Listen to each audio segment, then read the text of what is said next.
You can't write me up. This is my father's badge. A stunning way to begin a courtroom hearing. Brandon Blake, just 20 years old, lifts the captain's shield in his left hand as if it an authorized pass. The metal glints under the fluorescent lights while Blake waits for the officer to get the message. Judge Frank Caprio pauses, sets his pen down, and says, "Mr. Blake, this courtroom does not operate on borrowed rank. Do you understand the charges against you?" Blake answers, "I understand this is being blown out of proportion." Caprio replies sharply, "That is not what I ask." His attorney, Martin Chong, steps forward calmly. "Your Honor, this is a domestic misunderstanding that escalated more than necessary. My client is ready to pay the required fines and resolve the case today." Caprio shakes his head. "Mr. Chong, sit down. This court is not a payment counter." The words are soft but hit like stone. Chong hesitates, then sits. Caprio taps his pen once. "Officer Russo, confirm the body cam audio is clear." "Yes, Your Honor." "Good. Before we continue with the footage, tell us where you're watching from. And if you're above 50, subscribe to Mercer Stories. Because what you're about to see is what happens when someone treats a badge like a discount coupon." The officer steps up. Case file 24 to 10,112. Commonwealth versus Brandon Marcus Blake. Charges: parking and standing in a designated fire lane, refusing to follow a lawful instruction, attempting to use the authority of a police officer to pressure or threaten a change of duty, possession and display of law enforcement identification not issued to the driver. The citation was issued Monday at 11:19 a.m. by Patrol Officer Jason Morales. Caprio leans forward. "Mr. Blake, did you receive a citation at the scene?" "Yeah, I got it." "Did you read it?" "I glanced at it." "Not the same thing. Mr. Chong, is your client ready to address every charge today?" Chong rises more carefully this time. "Your Honor, yes. We're ready to pay the fines. My client has no previous record." Caprio cuts him off. "Counselor, I did not ask about his record. I asked if he is ready to address the facts. Sit back down." He flips to another page. "There's an entry here, an 8-month-old campus parking warning. Mr. Blake parked in an emergency vehicle zone during a university event. Not criminal, but it provides context. Mr. Blake, what happened then?" Brandon shrugs. "Campus security was being dramatic. I was only there 20 minutes. Caprio reads aloud. "The warning says you refused to move until campus police arrived. This isn't about punishment for today. This is a pattern." Chong tries again. "Your Honor, my client acknowledges Monday could have been handled better. He wants to take responsibility by paying the fines." Caprio responds, "Mr. Chong, paying a fine only teaches someone how to swipe a card. I want to know what happened. Mr. Blake, walk me through Monday morning." Brandon sighs loudly. "I was running errands on Westminster Street. I stopped literally 2 minutes to grab a coffee from Kim's Market.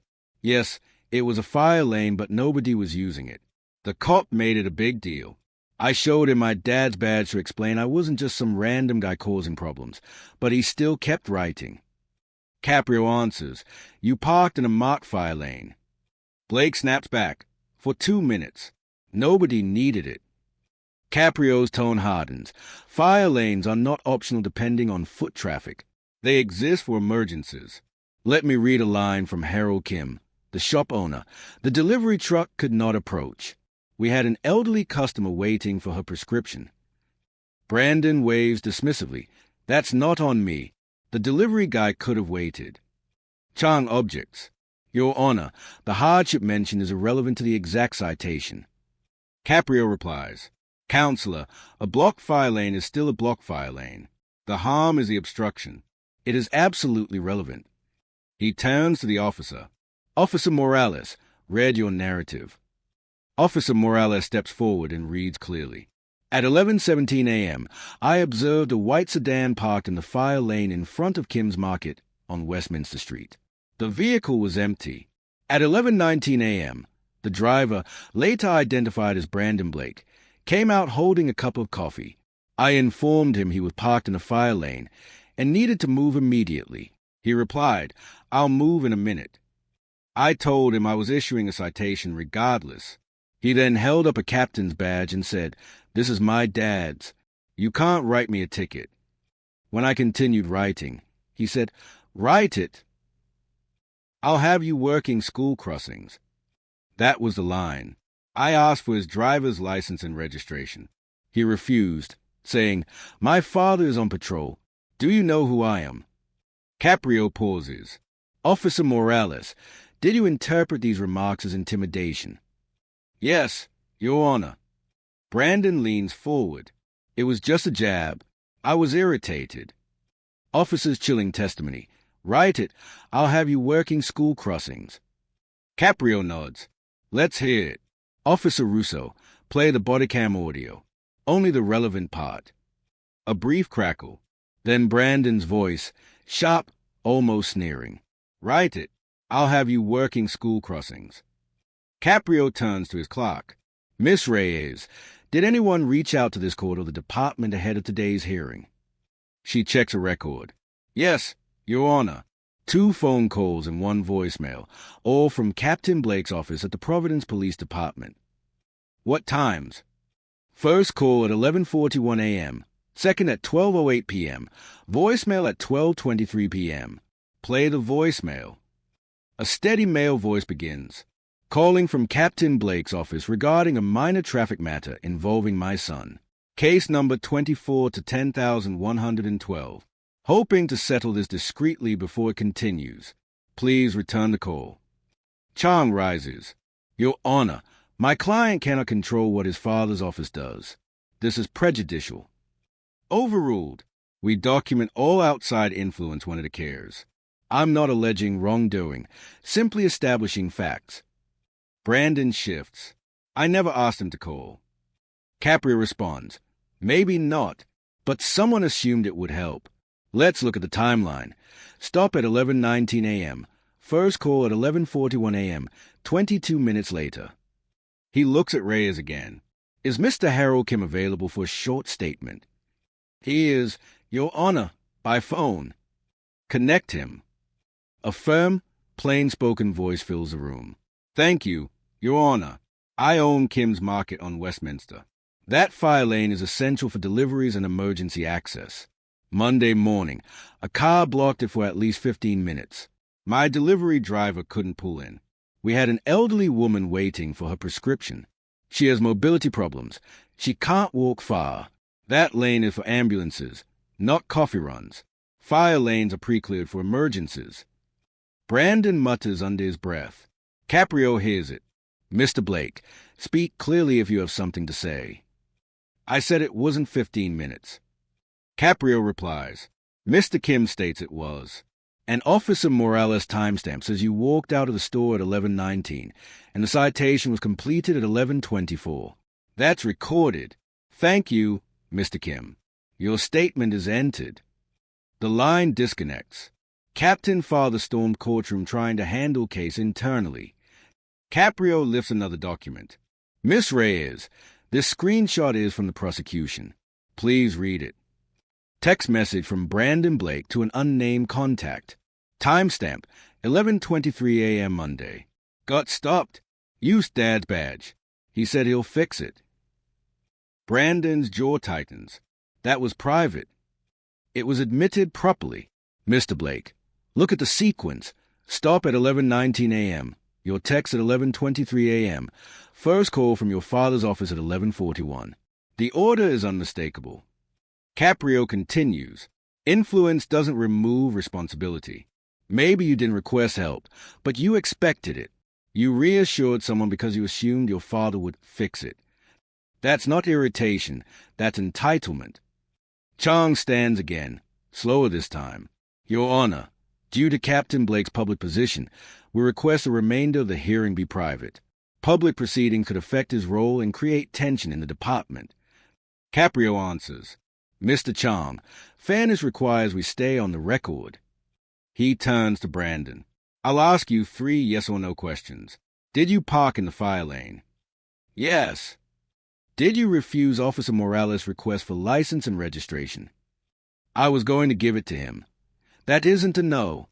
Did you refuse?" "Yes." Did you display a captain's badge and use your father's rank to threaten his assignment? Brandon hesitates. I showed the badge to explain who I was. That isn't a no. Did you threaten him using your father's rank? Yes, Your Honor. Brandon's voice tightens. This feels targeted. Other people park in fire lanes and don't end up in court. Caprio replies, Mr. Blake, this is not about your personality. It is about correcting a pattern. Others may park there, but not everyone waves a captain's badge and threatens an officer's job. You're not targeted. You're being held accountable. Chang shifts. Your Honor, Mr. Blake is a college student with no criminal history. One mistake shouldn't damage his future. Caprio nods. I agree. That's why this is a teaching moment, not a character judgment. The campus warning was notice. This citation is consequence. If we ignore it now, the next time could be far worse, like a firefighter unable to reach a building because someone abused authority they didn't own. Silence fills the courtroom. No movement. No comments. Brandon stays at the table. Chang's pen is motionless. Officer Morales stands quietly by the wall. Finally, Caprio says, accountability must be quiet so the truth can be heard. Here is my ruling. The evidence clearly supports all 4 charges. Officer Morales' testimony is reliable, and it is reinforced by the bodycam audio, the photograph of the fire lane, the text message, and the court clerk's call log. Mr. Blake parked in a designated fire lane, obstructing emergency access. He refused a lawful instruction to present identification. He displayed law enforcement credentials that were not his and invoked his father's position in a way Morales interpreted as threatening. He anticipated special treatment because of borrowed authority. Caprio pauses. This court does not rule based on titles, connections, or family badges. Authority that isn't yours, used as leverage, is still misuse. Mr. Blake, your father's rank does not extend to you. Your status does not erase the harm. A badge is not a coupon. He turns a page. I also observed the previous campus warning. That was intended to instruct, not punish. You were told emergency zones matter. You decided not to learn from it. Consequences teach what privilege hides. The total fines are $610. Parking in a fire lane, $200. Refusing a lawful order, $150. Intimidation and misuse of authority, $200. Administrative fees, $60. Brandon exhales. Caprio lifts his hand. I'm not finished. I am suspending $300 of that total, provided you complete a restorative accountability program fully and on time. Finish it, and that portion is forgiven. Fail to do so, and you will owe the entire amount. Here are the requirements. First, write sincere apologies to Officer Jason Morales and Harold Kim. No templates. No PR talk. State exactly what you did and what you learned. Deliver them in person if they consent. Otherwise, mail them, and the court will confirm delivery. Second, complete 80 hours of community service with the Providence Police Community Engagement and Youth Safety Division. You will answer phones, assist walk-ins, and support school outreach. No publicity tasks. The division commander will verify your hours. Third, participate in 2 school presentations titled Respect the Badge, Don't Borrow Authority. Listen as officers describe how it feels when a badge is used against them. Fourth, write and record a 60-second PSA called Badges are for duty, not for discounts. The court will approve the script. No family names, no branding, just the truth.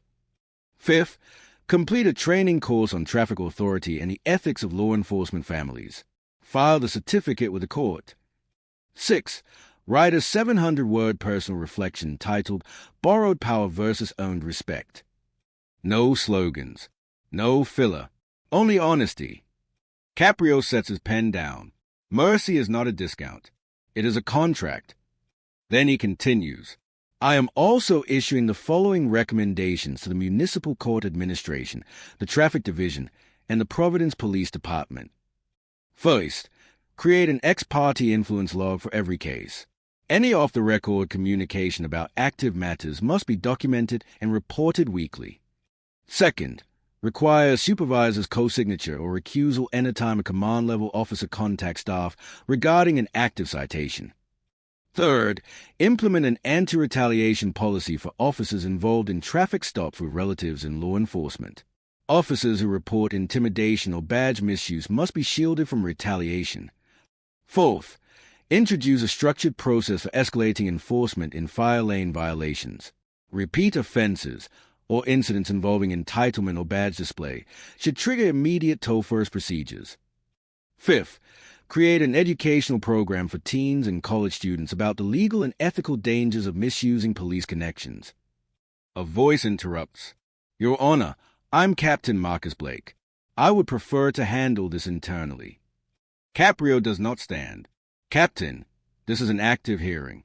You are free to observe, but I will not discuss the matter with you outside the record. The captain presses.